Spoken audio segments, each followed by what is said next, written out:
आपलं शहर आता स्मार्ट होत आहे। मग तुम्ही कधी स्मार्ट होताय?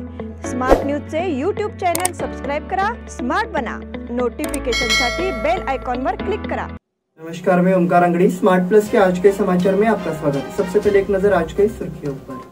टीकाकरण वर्ष के दौरान 156 करोड़ खुराक का वितरण। शनिवार को 2.5 लाख से ज्यादा मरीज मिले। सप्ताहांत कर्फ्यू ने लगातार दूसरे रविवार को व्यवहार ठप्प। शहीदों को कल होगी श्रद्धांजलि। कल से स्कूल फिर से शुरू होंगे। जिले में बढ़ा कोरोना का कहर। रंगोली के सप्तरंगों में खुशियों के दीप चमकाए, आराधना के साथ अपनी दिवाली मनाए। कपड़ों की दुनिया में एक भरोसेमंद और गुणवत्तापूर्ण नाम आराधना। गृहलक्ष्मी की सुंदरता की पहचान है साड़ी। घर की औरत का रुबाब और संस्कृति की देन है साड़ी। इस दिवाली के सुनहरे मौके पे आराधना लेके आए हैं महिलाओं के लिए मनपसंद साड़ीज और रेडीमेड सहित बच्चों के लिए आकर्षक और मनपसंद ड्रेसेस। पुरुषों के लिए जेंट्स वेयर में shirt, T shirts, jeans, formal और भी कई प्रकार के ड्रेसेस। जल्द ही अपनी मनपसंद ड्रेस खरीदे सिर्फ आराधना में। बेलगाम के वस्त्र जगत में बहुत ही बढ़िया है आराधना। नए कपड़े पहन के दीजिए दिवाली की शुभकामना। आराधना, मारुति गली, बेलगाम। अब समाचार विस्तार से। देश में कोरोना मरीजों की संख्या लगातार बढ़ती जा रही है। पिछले 24 घंटे में देश में 2.5 लाख से ज्यादा मरीज दर्ज किए गए हैं। वर्तमान में कोरोना वायरस को रोकने के लिए टीकाकरण और एहतियाती उपाय ही एकमात्र विकल्प है। गौरतलब है कि भारत में टीकाकरण अभियान को आज 1 साल पूरा हो गया है।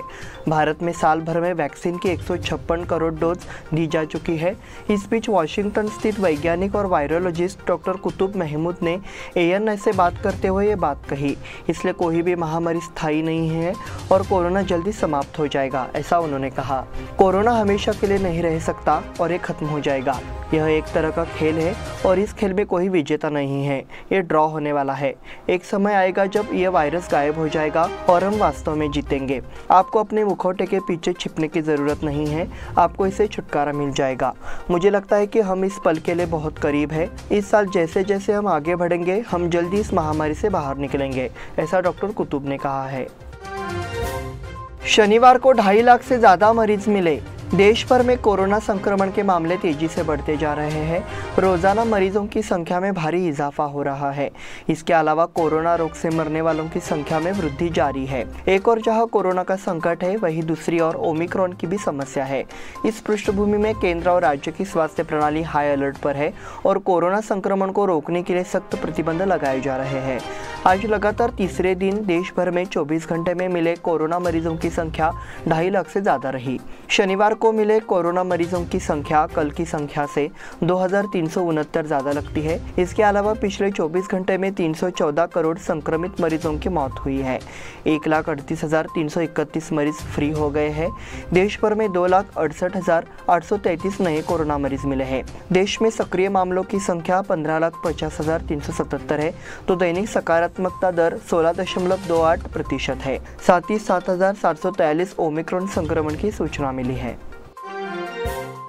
सप्ताहांत कर्फ्यू ने लगातार दूसरे रविवार को व्यवहार ठप। वीकेंड कर्फ्यू की घोषणा के चलते दूसरे रविवार को भी शहर के बाजार में बाजार ठप रहा।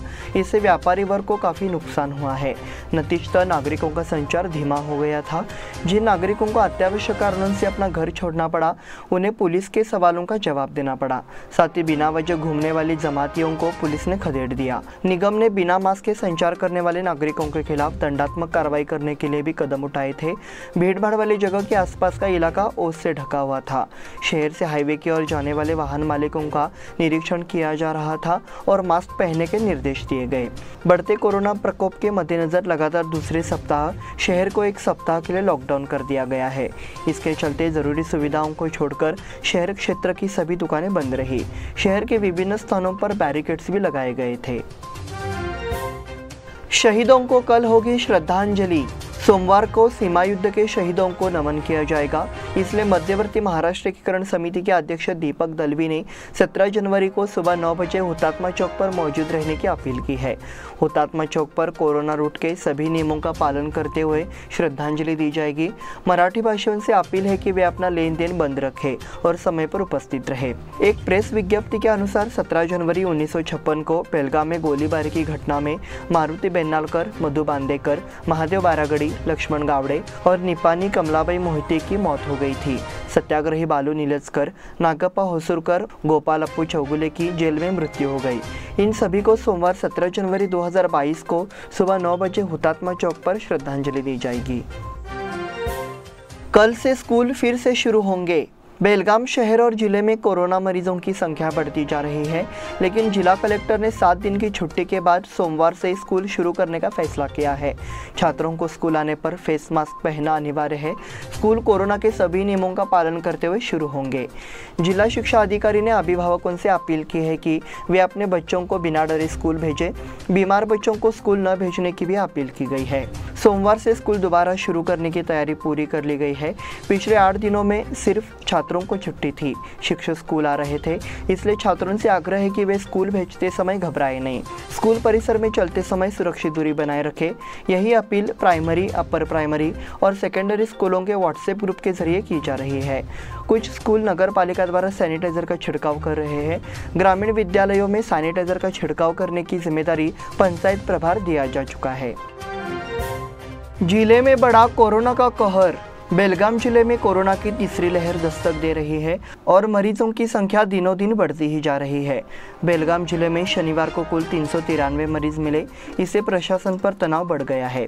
कोरोना मरीजों की संख्या बढ़ने के साथ ही नागरिकों को लगातार स्वास्थ्य संबंधी सावधानियां बरतने की हिदायत दी जा रही है।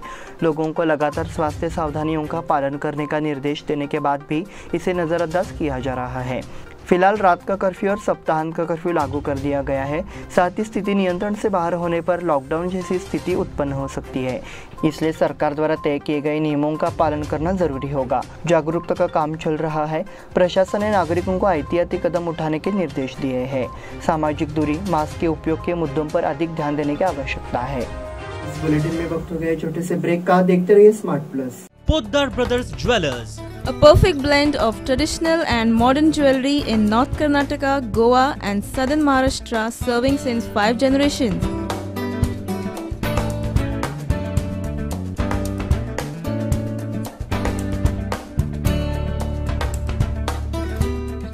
exclusive gold, silver and platinum jewelry showroom.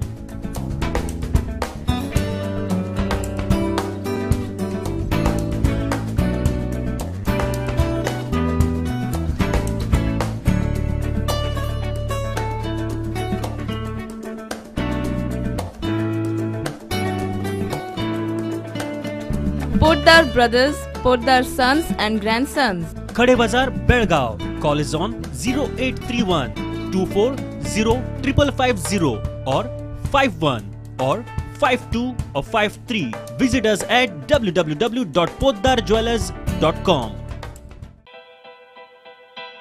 बेलगाम वासियों के पसंद में उतरा उड़ान बार एंड रेस्टोरेंट। सोशल डिस्टेंसिंग का ख्याल रखते हुए हमारा स्टाफ देता है बेहतरीन सर्विस का विश्वास। यहां है पार्टी और फंक्शन के लिए 3 आलीशान हॉल, कारपोरेट डिनर मीटिंग के लिए 3 अलग कक्ष, आईपीएल मैच देखने के लिए 3 बड़े स्क्रीन की विशेष सुविधा। इसके साथ ही साफ सुथरा किचन जहां हमारा वेल क्वालिफाइड स्टाफ देता है क्वालिटी और हाइजीनिक फूड की गारंटी। तो फिर खाने की हो बात तो आना परिवार के साथ। उड़ान बार एंड रेस्टोरेंट, लिंगराज कॉलेज के पास, बेलगावी। फोन 0831 2435 777। के बाद फिर से आपका स्वागत। पिछले 3 दिनों में बीम्स अस्पताल में भर्ती 3 बच्चों की मौत हो गई है। इसलिए एक बार फिर बीम्स अस्पताल के प्रबंधन पर सवाल खड़े हो गए हैं। एक तरफ बाल चिकित्सा वर्ग में कोरोना का अनुपात बढ़ता ही जा रहा है, उधर इस गंभीर घटना ने जिला स्वास्थ्य विभाग पर तनाव बढ़ा दिया है। पिछले 3 दिनों में 3 बच्चों को इलाज के लिए अस्पताल में भर्ती कराया गया था।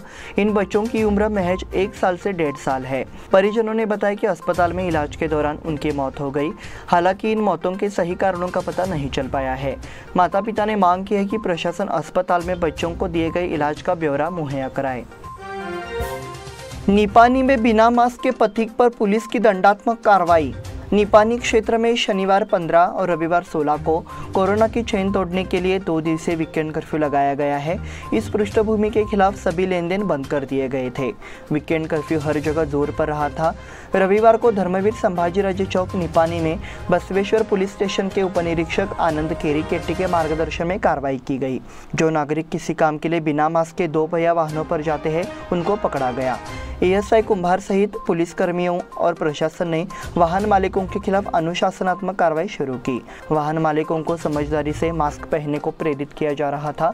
नगर निगम प्रशासन ने इस सप्ताहांत कर्फ्यू की पृष्ठभूमि में निर्देश जारी किए थे। निपानी सर्कल में शहर, ग्रामीण और बसवेश्वर चौक थानों में 2 दिवसीय सप्ताहांत कर्फ्यू लगाया गया, जिसमें किराना, सब्जी, फल, राशन की दुकान, डेयरी, बेकरी सहित सभी खाद्य और पेय आउटलेट होटल नियम के अनुसार चल रहे थे। छत्रपति संभाजी महाराज राज्याभिषेक दिवस मनाया। धर्मवीर संभाजीराजे उत्सव समिति एवं धर्मवीर संभाजीराजे सौंदर्यीकरण समिति की ओर से छत्रपति संभाजी महाराज का 342वां राज्याभिषेक दिवस मनाया गया। इस समय विधायक अनिल बेनके द्वारा संभाजी महाराज की मूर्ति का दूध से अभिषेक किया गया, साथ ही पूजा अर्चना भी की गई। छत्रपति संभाजी महाराज सौंदर्यीकरण समिति के अध्यक्ष सुनील जाधव और विधायक अनिल बेनके ने संभाजी महाराज की मूर्ति पर माल्यार्पण कर अभिवादन किया। परिचय में राजू शेट्टी ने छत्रपति संभाजीराजे के जीवन और कार्यों के बारे में जानकारी दी। प्रसाद मोरे ने धन्यवाद ज्ञापित किया। इस अवसर पर श्रीनाथ पवार, पदाधिकारी एवं शिवभक्त उपस्थित थे। हाईवे पर एक साथ टकराए कई वाहन। राष्ट्रीय महामार्ग पर गन्ना ले जा रहे एक ट्रैक्टर का टायर फटा और एक ट्रक से जा टकराया। हाईवे पर अन्य वाहन भी चपेट में आ गए। इस तरह वाहनों को क्षतिग्रस्त कर दिया गया। सौभाग्य से किसी के हताहत होने की सूचना नहीं थी। घटना शनिवार शाम करीब 4 बजे की है। हादसा पुणे बेंगलुरु हाईवे पर हलगा में सीमेंट फैक्ट्री के सामने हुआ। हाईवे पर गन्ने से लदे ट्रैक्टर का टायर फट गया तो ट्रैक्टर दिशा छोड़कर सड़क के दूसरी ओर चला गया। इसी दौरान दूसरे ट्रक ने उसे टक्कर मार दी। टक्कर से ट्रक का अगला हिस्सा क्षतिग्रस्त हो गया। एक अन्य वाहन भी चपेट में आया। इस घटना से हाईवे पर जाम की स्थिति बन गई, साथ ही वाहनों को भी क्षतिग्रस्त कर दिया। कुछ देर बाद वाहनों को किनारे कर समस्या का समाधान किया गया। पानी की कमी के बावजूद पानी की बर्बादी नजरअंदाज। एक तरफ शहर जल संकट से जूझ रहा है, वहीं दूसरी ओर बड़ी मात्रा में पानी की बर्बादी हो रही है। नतीजा ये हुआ कि प्रशासन का अंधाधुंध कारोबार नजर आया, जिससे प्रशासन के खिलाफ जमकर बवाल हुआ। शहर को पानी सप्लाई करने वाले अलारवाड़ में पंप सेट साइट पर काम ठप हो गया है, इससे जलापूर्ति ठप हो गई है। दूसरी ओर अलारवाड़ स्थित पानी की टंकी से लाखों लीटर पानी बह रहा है। बड़ी मात्रा में पानी बर्बाद होने के बावजूद इसकी उपेक्षा की जा रही है। शहरों और उपनगरों में पानी की किल्लत का संकट गहरा गया है, इससे नागरिकों को भुगतना पड़ा है। सर्दी के मौसम में पानी की किल्लत हो जाने पर नागरिकों की ओर से नाराजगी है, लेकिन प्रशासन इस समस्या से निजात दिलाने में आनाकानी करता नजर आ रहा है। रमेश जारकीहोली ने जताई जल्द ही कैबिनेट विस्तार की संभावना।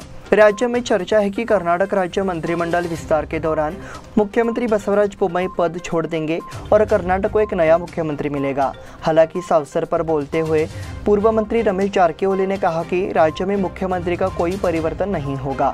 ये कहते हुए कि मुख्यमंत्री का परिवर्तन केवल एक अफवाह थी और चर्चा को समाप्त करने का प्रयास किया। इसे स्पष्ट करते हुए पूर्व मंत्री रमेश जारकीहोली ने कहा कि जल्द ही मंत्रिमंडल का विस्तार किया जाएगा और कैबिनेट में कई नए चेहरे सामने आएंगे। हालांकि बसवराज बोम्मई मुख्यमंत्री बने रहेंगे। कई लोगों से कैबिनेट विस्तार पर चर्चा हो रही है। अगले एक पखवाड़े में कैबिनेट का विस्तार होने की उम्मीद है। इसी के साथ स्मार्ट प्लस के आज के समाचार समाप्त हुए। धन्यवाद।